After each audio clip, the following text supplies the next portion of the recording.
Des prix du lait s'expriment différemment selon les secteurs.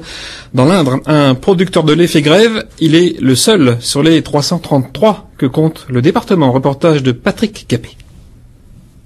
En apparence, tout est normal. Michel Salès travaille, comme tous les jours. Mais le soir, quand il traite ses vaches, une cinquantaine de têtes, il ne garde pas le lait pour la laiterie, il le jette. On jette le lait, ce qui est un crève-cœur. Mais on jette le lait par désespoir, parce que là, au bout de... On n'en peut plus, quoi. Il y en a assez.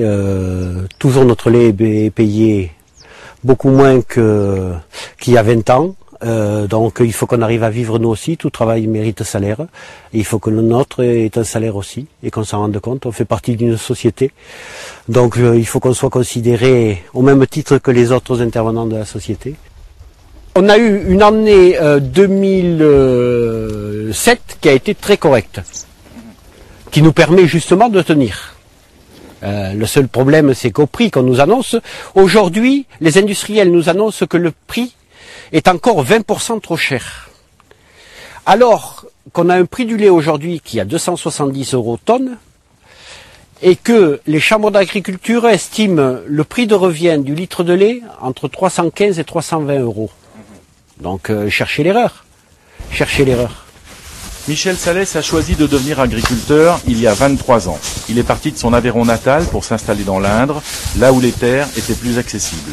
Aujourd'hui, il parle de désert des campagnes et se montre particulièrement amer contre les politiques. Aujourd'hui, l'image qu'on trimballe, c'est des receveurs de primes. Il faut arrêter le délire, là. Il faut arrêter le délire.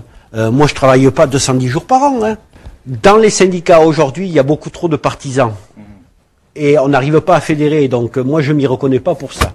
Voilà, c'est que j'ai toujours aimé avoir ma parole libre et pouvoir parler librement. Donc voilà pourquoi je me suis jamais syndiqué. Michel Salès n'a pas réussi à convaincre ses collègues éleveurs de faire grève comme lui. Il est sans doute le seul dans tout le département. Visite mouvementée en fin de matinée pour Hervé Novelli dans le Cher. Le secrétaire d'État chargé du commerce et du tourisme a été accueilli entre guillemets par une